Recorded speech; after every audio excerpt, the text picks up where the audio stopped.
ہمارا قبیلہ کبھی بھی حجاز کی سرحدوں سے باہر نہیں نکلا۔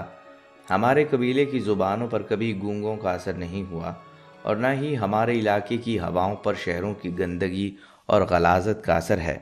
ہمارے قبیلہ کے بچوں کے ساتھ محبت اور شفقت سارے قریش میں مشہور ہے، اور ہم یہ بہت ہی بہتر زیادہ جانتی ہیں کہ روتے ہوئے بچوں کو کیسے ہنسایا جاتا ہے، اور کمزور جسم والے بچوں کو کن ترکیبوں سے توازن اور مضبوط بنایا جا سکتا ہے۔ یہ باتیں سن کر حضرت عبد المطلب نے نبی اکرم صلی اللہ علیہ وسلم کو حضرت حلیمہ سعدیہ رضی اللہ تعالیٰ عنہ کے حوالے کرنے کی حامی بھر لی۔ حضرت حلیمہ سعدیہ رضی اللہ تعالیٰ عنہ بیان فرماتی ہیں کہ جب میں رسول اللہ صلی اللہ علیہ وسلم کو لینے کے لیے ان کے پاس پہنچی تو میں نے دیکھا کہ نبی صلی اللہ علیہ وسلم دودھ سے زیادہ سفید اونی کپڑے میں لپٹے ہوئے ہیں، اور آپ سے مشک و عنبر کی خوشبوئیں لپٹیں مار رہی ہیں۔ سرکار دو عالم صلی اللہ علیہ وسلم کے سر کے نیچے سبز حریر بچھا ہوا ہے، اور آپ خراٹے لیتے ہوئے اپنی کفا پر محو خواب ہیں۔ حضرت حلیمہ سعدیہ رضی اللہ تعالیٰ عنہ بیان فرماتی ہیں کہ میں نے چاہا کہ آپ کو خواب سے بیدار کر دوں، پر میں حضور صلی اللہ علیہ وسلم کے حسن و جمال پر فریفتہ ہو گئی۔ میں نے آہستہ سے آگے ہو کر آپ کو اٹھا کر اپنا ہاتھ آپ کے سینہ مبارک پر رکھا تو آپ صلی اللہ علیہ وسلم نے تبسم فرما کر اپنی چشم مبارک کھول دی۔ نبی صلی اللہ علیہ وسلم نے میری طرف نظر کرم اٹھائی تو آپ کے چشمان مبارک سے ایک نور نکلا جو آسمان تک پرواز کر گیا۔ میں آپ صلی اللہ علیہ وسلم کی دونوں چشمان مبارک کے درمیان بوسہ دیا اور اپنی گود میں بٹھا لیا تاکہ دودھ پلاؤں۔ میں نے داہنا پستان آپ صلی اللہ علیہ وسلم کے دہن مبارک میں دیا تو آپ صلی اللہ علیہ وسلم نے دودھ نوش فرما لیا۔ پھر میں نے چاہا کہ اپنا بائیں پستان دہن مبارک میں دوں تو آپ صلی اللہ علیہ وسلم نے نہ لیا اور اس سے دودھ نہ پیا۔ حضرت ابن عباس رضی اللہ تعالی عنہ فرماتے ہیں کہ اللہ تعالیٰ نے آپ صلی اللہ علیہ وسلم کو ابتدائی حالت میں ہی عدالت و انصاف ملحوظ رکھنے کا الہام فرما دیا تھا۔ آپ صلی اللہ علیہ وسلم چاہتے تھے کہ ایک ہی پستان کا دودھ آپ کا ہے، کیونکہ حلیمہ سعدیہ کا ایک اور لڑکا بھی ہے۔ حضرت حلیمہ سعدیہ رضی اللہ تعالیٰ عنہ فرماتی ہیں آپ صلی اللہ علیہ وسلم کا ہمیشہ یہ حال رہا کہ ایک پستان کو ہی آپ صلی اللہ علیہ وسلم اپنے رضائی بھائی کے لیے چھوڑ دیا کرتے تھے۔ پھر میں آپ صلی اللہ علیہ وسلم کو لے کر اپنی جگہ آئی اور اپنے شوہر کو دکھایا، وہ بھی نبی صلی اللہ علیہ وسلم کے جمال مبارک پر عاشق ہو گئے اور سجدہ شکر ادا کیا۔ پھر وہ اپنی اونٹنی کے پاس گئے اور دیکھا کہ تھن دودھ سے بھرے ہوئے تھے۔ اس سے پہلے اونٹنی کے تھن میں دودھ کا ایک قطرہ بھی نہیں تھا۔ حضرت حلیمہ رضی اللہ تعالیٰ عنہ فرماتی ہیں کہ میرے شوہر نے اونٹنی کا دودھ دوہا، جسے ہم نے خوب سیر ہو کر پی لیا۔ اس رات ہم چین کی نیند سوئے، چونکہ اس سے پہلے بھوک اور پریشانی میں نیند نہیں آتی تھی۔ میرے شوہر نے کہا، اے حلیمہ، بشارت اور خوشخبری ہو کہ تم نے اس ذات مبارک کو لیا۔ تم نہیں دیکھتی کہ ہمیں کتنی خیر و برکت حاصل ہو رہی ہے؟ یہ سب اس ذات مبارک کے طفیل ہے، اور میں امید رکھتا ہوں کہ ہمیشہ اور زیادہ خیر و برکت رہے گی۔ حضرت حلیمہ سعدیہ رضی اللہ تعالیٰ عنہ فرماتی ہیں اس کے بعد چند راتیں ہم مکہ مکرمہ میں ٹھہرے رہے۔ ایک رات میں نے دیکھا کہ ایک نور آپ صلی اللہ علیہ وسلم کے گرد گھیرا ڈالے ہوئے ہے۔ ایک شخص سبز کپڑے پہنے آپ صلی اللہ علیہ وسلم کے سرہانے کھڑا ہے۔ یہ منظر دیکھ کر میں نے اپنے شوہر کو جگا کر کہا، اٹھیے اور دیکھیے۔ شوہر نے کہا، اے حلیمہ، خاموش رہو، اپنی اس حالت کو چھپا کر رکھو، کیونکہ مجھے معلوم ہوا ہے کہ جس دن سے اس فرزند کی پیدائش ہوئی ہے اس دن سے یہود کے علماء نے کھانا پینا چھوڑ رکھا ہے، وہ انتہائی بے چین اور بے قرار ہیں۔ حلیمہ سعدیہ رضی اللہ تعالیٰ عنہ فرماتی ہیں کہ اس دن کے بعد لوگوں نے ایک دوسرے کو رخصت کیا اور مجھے بھی سیدہ آمنہ نے رخصت کر دیا۔ حضرت حلیمہ سعدیہ رضی اللہ تعالیٰ عنہ فرماتی ہیں کہ جب میں اپنی اونٹنی پر آپ صلی اللہ علیہ وسلم کو اپنی گود میں لے کر سوار ہوئی تو میری اونٹنی خوب چست اور چالاک ہو گئی اور اپنی گردن اوپر تان کر چلنے لگی۔ جب ہم خانہ کعبہ کے سامنے پہنچے تو اس نے 3 سجدے کیے اور اپنے سر کو آسمان کی جانب اٹھا لیا اور چلانے لگ گئی۔ پھر قبیلے کے جانوروں کے آگے آگے دوڑنے لگی۔ لوگ اس کی تیز رفتاری پر تعجب کرنے لگے۔ عورتوں نے مجھ سے کہا، اے حلیمہ، کیا یہ وہی جانور ہے جس پر سوار ہو کر تو ہمارے ساتھ آئی تھی؟ کیا یہی وہ اونٹنی ہے جو تمہارے بوجھ کو اٹھا نہیں سکتی تھی اور سیدھی تک نہیں ہو سکتی تھی؟ میں نے جواب دیا، خدا کی قسم یہ وہی اونٹنی ہے، لیکن اللہ تعالیٰ نے اس فرزند کی برکت سے اسے قوی اور طاقتور کر دیا ہے۔ یہ سن کر ان عورتوں نے کہا، خدا کی قسم اس بچے کی بڑی نرالی شان ہے۔ حضرت حلیمہ رضی اللہ تعالیٰ عنہ مزید فرماتی ہیں کہ میں نے اپنے دراز گوش کو یہ جواب دیتے ہوئے سنا کہ خدا کی قسم میری بڑی شان ہے، میں مردہ تھی، مجھے زندگی عطا کی گئی، میں لاغر اور کمزور تھی، مجھے قوت اور توانائی بخشی گئی۔ اے بنی سعد کی عورتوں، تم پر تعجب ہے اور تم غفلت میں ہو۔ تم نہیں جانتی کہ میری پشت پر کون ہے؟ میری پشت پر سید المرسلین، خاتم الانبیاء اور حبیب کبریا تشریف فرما ہے۔ حضرت حلیمہ سعدیہ رضی اللہ تعالیٰ عنہ بیان کرتی ہیں کہ میں جس راستے سے بھی گزرتی، راستے میں دائیں بائیں سے یہ آوازیں آتی، اے حلیمہ تم تو نگر ہو گئی اور بنی سعد کی عورتوں میں تم بزرگ ترین ہو گئی۔ بکریوں کے جس ریوڑ پر سے میں گزرتی، بکریاں سامنے آ کر کہتی، اے حلیمہ کیا تم جانتی ہو کہ تمہارا دودھ پینے والا کون ہے؟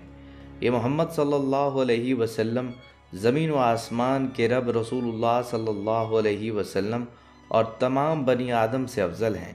حلیمہ سعدیہ مزید فرماتی ہیں کہ ہم جس منزل پر بھی قیام کرتے، اللہ تبارک و تعالی اس منزل کو سرسبز و شاداب فرما دیتے، باوجود اس کے کہ وہ قحط سالی کا زمانہ تھا۔ حضرت حلیمہ سعدیہ رضی اللہ تعالیٰ عنہ مزید بیان فرماتی ہیں کہ جب ہم ننھے حضور صلی اللہ علیہ وسلم کو اپنے ساتھ لے کر اپنی آبادی میں پہنچے تو تمام آبادی مشک و عنبر کی خوشبو میں نہا گئی، یعنی کہ ہر طرف سے مشک اور عنبر کی خوشبو آنے لگی، اور حضور صلی اللہ علیہ وسلم سے محبت اور عقیدت ہر آدمی کے دل میں معجزن ہو گئی۔ ہر کوئی آپ صلی اللہ علیہ وسلم سے پیار کرتا تھا، اور اگر انہیں کوئی تکلیف ہوتی تو آپ صلی اللہ علیہ وسلم کا دست مبارک اس جگہ سے مس کرتے تو اللہ کے حکم سے وہ تکلیف فوراً دور ہو جاتی۔ یہاں تک کہ اپنے جانوروں کا علاج بھی آپ صلی اللہ علیہ وسلم کے دست مبارک سے کرتے تھے۔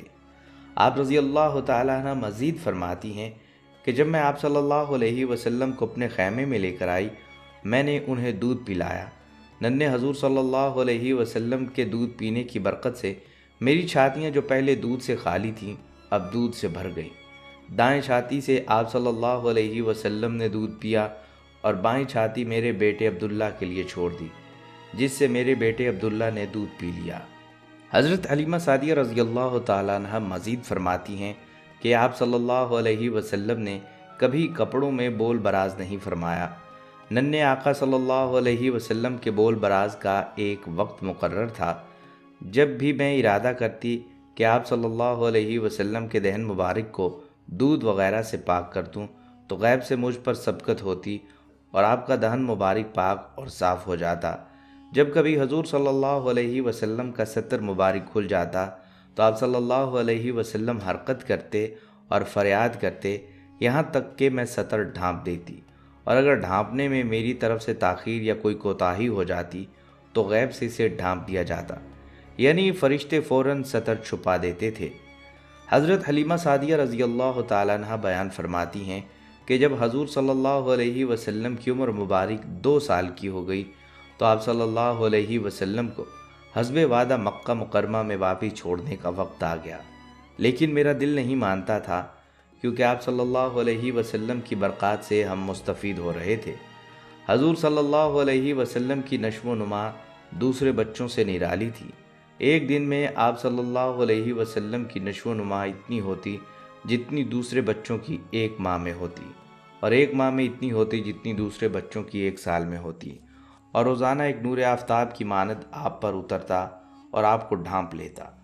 روزانہ 2 سفید مرغ آپ صلی اللہ علیہ وسلم کے گریبان میں داخل ہو کر روح پوش ہو جاتے تھے۔ آپ صلی اللہ علیہ وسلم نہ روتے نہ چلاتے اور نہ بدخلقی کا اظہار فرماتے۔ شروع سے آپ صلی اللہ علیہ وسلم کا یہی حال تھا۔ حضرت حلیمہ سعدیہ رضی اللہ تعالیٰ عنہ نے 2 سال تک ننھے حضور صلی اللہ علیہ وسلم کو اپنی پرورش میں بہت محبت سے پالا۔ انہوں نے اپنے دودھ میں محبت و فصاحت اور بلاغت کو گھول گھول کر آپ صلی اللہ علیہ وسلم کو پلایا۔ جب آپ صلی اللہ علیہ وسلم کی مدت پوری ہو گئی تو آپ کا دودھ چھڑایا گیا۔ جسمانی اعتبار سے آپ صلی اللہ علیہ وسلم اپنی عمر سے دگنے نظر آتے تھے۔ حضرت حلیمہ سعدیہ رضی اللہ تعالیٰ عنہ بیان فرماتی ہیں، آپ صلی اللہ علیہ وسلم کی عمر مبارک 2 سال کی ہو گئی تو معاہدے کے حساب سے آپ صلی اللہ علیہ وسلم کو ماں کے حوالے کرنے کا وقت ہو گیا، لیکن میں آپ صلی اللہ علیہ وسلم کو بھی واپس نہیں کرنا چاہتی تھی، اور اس وجہ سے بہت زیادہ مغموم تھی کہ یہ خیر و برکت کا منبع ہم سے جدا ہو جائے گا۔ میرا دل انہیں کسی بھی حالت پر چھوڑنے کو تیار نہیں تھا۔ میری تو دلی خواہش یہی تھی کہ کاش چمن ہاشمی کا یہ غنچہ یہیں پھول بنے، لیکن دل پر پتھر رکھ کر میں آپ صلی اللہ علیہ وسلم کو واپس لوٹانے کے لیے آپ کی والدہ ماجدہ سیدہ آمنہ رضی اللہ تعالیٰ عنہ کے پاس مکہ مکرمہ پہنچی، مگر میں دل سے مزید انہیں اپنے پاس رکھنے کی خواہش میں تھی، کیونکہ ہم نے حضور صلی اللہ علیہ وسلم کے بہت سے معجزات اور برکات کا مشاہدہ کیا تھا۔ اتفاق کی بات ہے کہ ان دنوں مکہ مکرمہ میں کسی وبائی مرض کا بہت زور تھا۔ حضرت حلیمہ سعدیہ رضی اللہ تعالیٰ عنہ نے حضور صلی اللہ علیہ وسلم کو حضور صلی اللہ علیہ وسلم کی والدہ ماجدہ حضرت بی بی آمنہ رضی اللہ تعالیٰ عنہ سے مزید اپنے پاس رکھنے کا خیال ظاہر کیا تو سیدہ آمنہ رضی اللہ تعالیٰ عنہ نے اس وبا کی وجہ سے واپسی پر کوئی اصرار نہ کیا، اور یوں حضرت حلیمہ سعدیہ رضی اللہ تعالیٰ عنہ کی مراد بھرائی اور خوشی خوشی آپ صلی اللہ علیہ وسلم کو لے کر دوبارہ اپنے گھر چلی آئیں۔ یہ خانوادہ حارث کے لیے رحمت کی رحمت اور برکت ہی برکت تھا۔ یوں حضور اقدس صلی اللہ علیہ وسلم نے اپنا بچپن سیدہ حلیمہ سعدیہ رضی اللہ تعالیٰ عنہ کی آغوش میں گزارا اور ان کے لیے سراپائے رحمت بنے۔ لاکھوں کروڑوں درود و سلام آپ صلی اللہ علیہ وسلم کی ذات اقدس پر۔ ناظرین، یہ تھی ہماری آج کی ویڈیو، امید ہے پسند آئی ہوگی۔ اگلی ویڈیو تک کے لیے اجازت دیجیے، اللہ حافظ۔